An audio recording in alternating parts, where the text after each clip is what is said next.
Hey everybody, I'm Noah with Corporate Streams. We help Fortune 500 companies live stream their corporate events.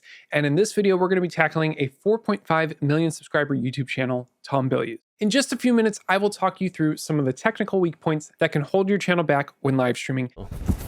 That can't be true. How are we still live? That's impossible. That's all we're going to say right now. And some low-hanging fruit we can all fix. So let's talk through some of the technical things that we can make better. Now, these tips and tricks not only apply to Tom's channel, but can also apply to yours. So I'll be improvising off of some notes, and it'll fit this framework, which will be 4 simple questions. What's the goal? What's the struggle? Why is it tough? And how do we solve it? Let's dive right in. So kicking off Tom's video, we're going to start with the countdown. Now, the goal here is to have your viewers have a clear entry point or clear start of the show.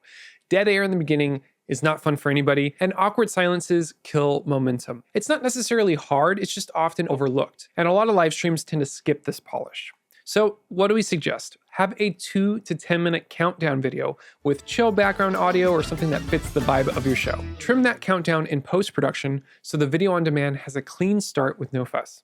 For smaller channels, you can do what Tom did, which is a starting soon graphic, which does work, but at this level, a countdown would really help. Next up is audio. We want to have crisp and competitive audio that matches top streams and other videos on YouTube. The struggle for these live streams is that the lav mic makes sounds when it's adjusted and doesn't match the SM7B quality on Drew and Tom's microphones. Should we bring back, because there's in the chat, people are saying dynamic voices like Tom yelling and getting loud and then also talking quietly. In this case, is that, bro, there are fucking laws. What's happening? Swing the volume wildly. And overall, the mix is a little bit too quiet compared to other channels and other videos on YouTube. And there was times where audio from computers sounds distant or not from the computer and recorded off of another microphone. We're going to start singing, especially when spring and the spring crops arrive. There's sometimes double audio. And now getting to the jobs or muted computers. All these things we're going to address here in just a moment. So why is this difficult? Well, live stream audio can be unpredictable, both from a volume perspective and a source perspective. And so we want to make sure mastered videos get a post-production polish that's missing and harder to accomplish while live streaming. So let's talk through some of the fixes that we can offer. What we want to do is go back to the source, which is usually a mouth and microphone, getting that relationship as close as possible. For the moderator, I would suggest upgrading the microphone to another SM7B so you match the other presenters. Use the thicker pop screen filter so that there's less plosives on the P's and the B's. This is what the thicker windscreen looks like, and for close proximity talking, it really helps with those plosives. Use a hardware mic mute or at least a Stream Deck mute to help kill distractions like coughs and sneezes when you're on air. Computer audio. I think this has been one of the most frustrating parts about the show is audio has been inconsistent. Now getting to the job side of this. I know the team has also gotten frustrated with this. So let's talk about some of those solutions here. Separate the streaming computer from the playback computer. This will allow you to know for sure which computer audio you're listening to. Route your computer's audio into a mixer. Now, you're probably using some sort of XLR system. What I would suggest is looking into Dante. You can use Dante Virtual Sound Card and put those computers on the same network as your mixer, like the Yamaha DM3. This will allow you to route multiple computers into the mixer and control everything from one spot. So whether Drew's sharing or a moderator sharing, you can have complete control of your audio stream. What's great about using the Yamaha DM3 or other mixer like this is you can use compressors and limiters on each microphone.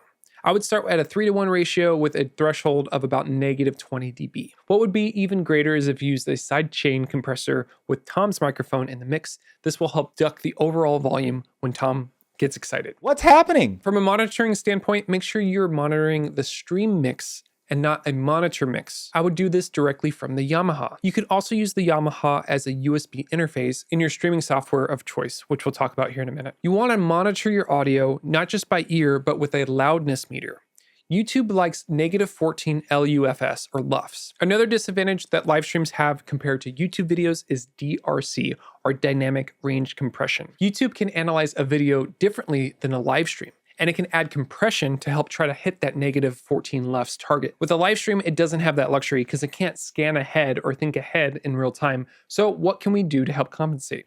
Well, we already talked about this a little bit with limiters and compressors. And depending on your streaming program, you can also add another compressor at the end of your signal chain. This is all tightening up your dynamics so that it's more consistent and louder to help get you to a better overall volume to match other videos on YouTube. That is very exciting. For smaller channels and smaller budgets, you want to start with a USB audio interface and free plugins like Reaper's Recomp. OBS also has some compressors that are worth looking at. Now moving on to screen sharing. One of my old professors used to say cat, see cat. And what this means is you want to show what's being talked about on screen, whether that's comments or videos or sites. And honestly, your team does a pretty good job of this already. It's 90% of the way there, and hopefully that last 10% we can figure out in this next section. Screen share is not always visible. Sometimes videos were buffering. At one point, you didn't have YouTube Premium, which we had commercials playing. Some of this has already been fixed, so good on you guys, but it definitely can still be a distraction. Tom often asks for somebody to scroll through the comments, and this is a clunky execution. It's really hard for live streaming because there's a lot of elements to juggle here, and signal paths can really get messy. So what's the fix here? Well, if you have a dedicated playback person to help manage visuals,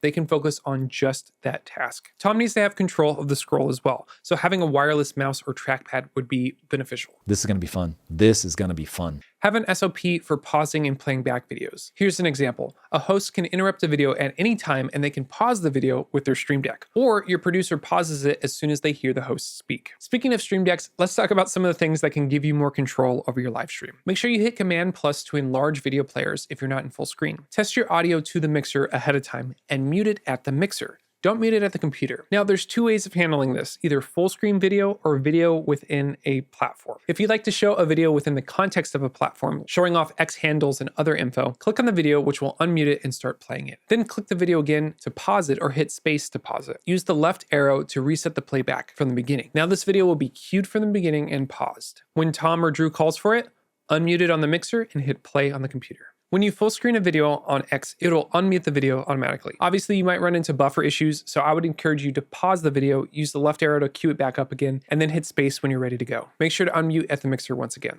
Getting your video signal out of the computer might seem pretty straightforward with HDMI, but honestly, it's a big headache. So what I would recommend is a Blackmagic Media Player 10G or a deck link for clean output. SDI systems are my preferred hardware choice when possible. Another option is download these videos ahead of time and share just that window. Software-wise, it looks like you're using Ecamm Live for your setup. I would suggest looking into Vimeo's Livestream Studio for smoother integration. You can build out more scenes and it works like a software switcher. For smaller channels, you might look into screen shares with OBS and downloading your clips ahead of time before you go live. All right, here's the wild card of the video, which is power. Obviously, we want to have a stream that is uninterrupted by power outages. What? No way. When you lose power, your devices go offline and they often have to get reset.